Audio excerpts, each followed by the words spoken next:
Few video games have given a story-driven narrative that competes heavily with any film classic. I'd include Last of Us, Fallout 3, Uncharted 2, and Red Dead Redemption in some of my all-time tops. As a kid, was a skid, and no one knew me by name.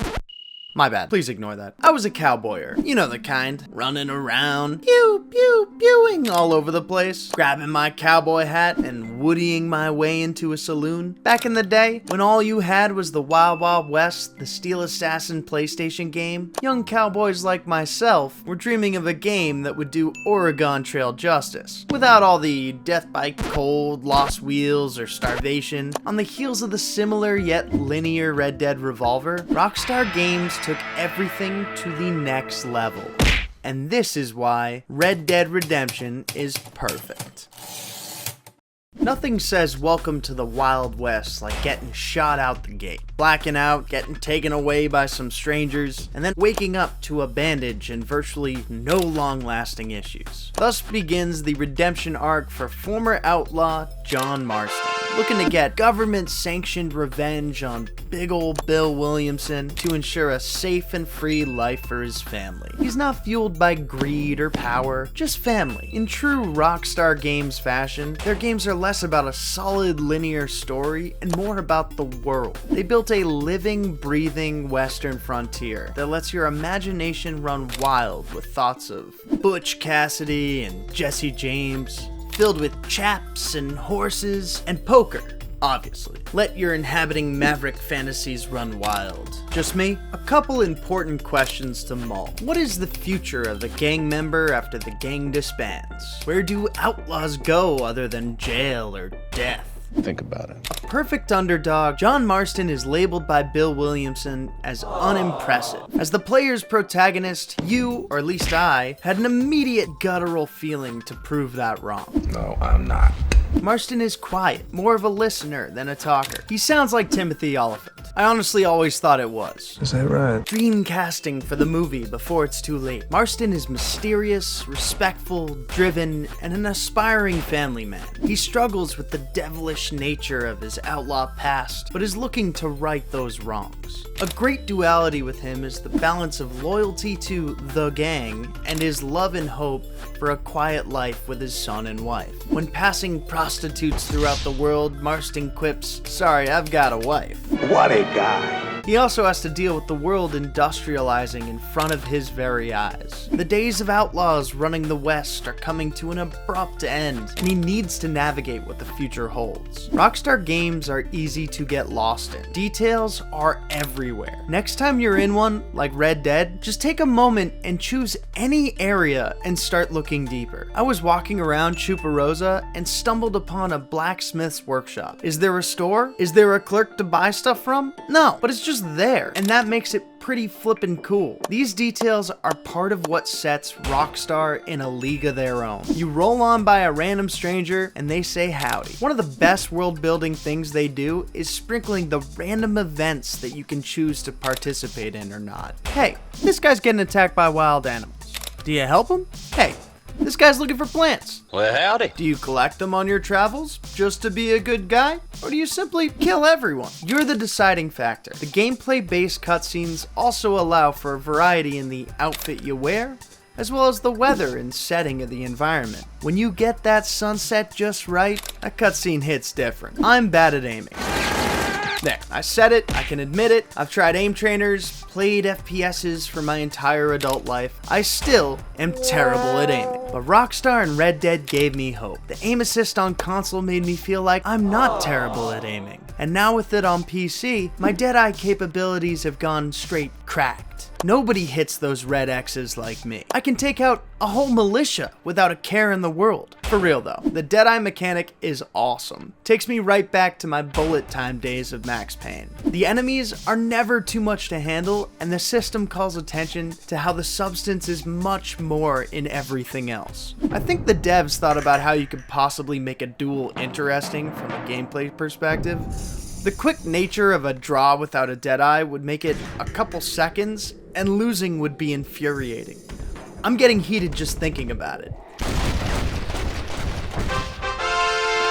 There's also mundane ranch work that puts you right into the farming lifestyle. Herding stuff can get tedious. I'm sure it was tedious for the real ranchers out there. City slickers saw the struggle. When that one animal gets out of the herd, Yeah, let's go. Come on, Norman. Keep up, boy. Keep up. Norman, stay with the class. Come on, boy. I do love the lasso mechanic. There's something about lassoing and hog tying that bad guy that just never gets old. He's best. Also, whistling for your horse is essential. Can you imagine some random mission in Mexico and just running to the next town? PSA, don't kill your horse.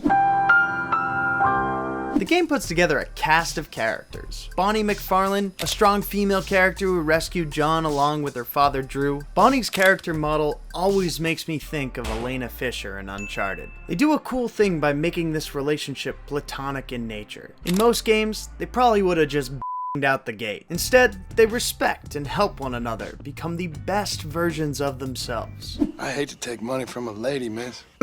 Oh, you won't be.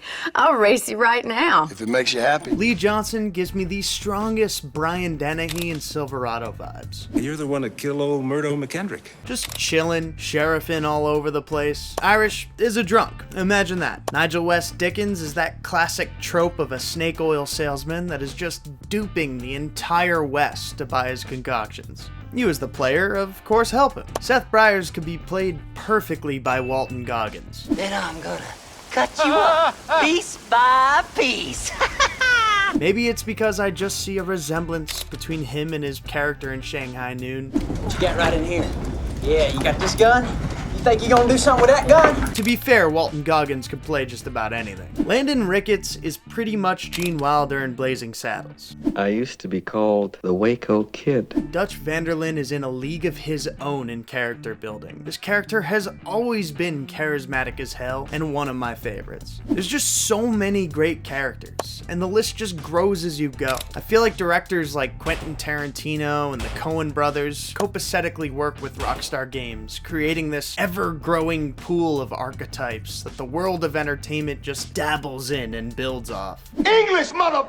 Do you speak it? I do wish they pulled a little more out of Tombstone though. I'm your huckleberry. Because as far as westerns go, I'm a Tombstone fan. The music takes you right into feeling like you're in the good, the bad, and the ugly. Bill Elm and Woody Jackson do a phenomenal job. The bass guitar is particularly driving in most of the tracks, and it reminds me of how hard Bully hit me when I listened to Sean Lee's soundtrack. If you haven't given the soundtrack a solo listen, I highly recommend it. Nothing says a horse race like a driving bass, and harmonica will always be king. I spent many of my college study nights blasting trigonometry in my ears. Rockstar employs some of the best. As far as voice acting goes, Rob Weedhoff is incredible. There's something about the quality of his voice You must be John Marston.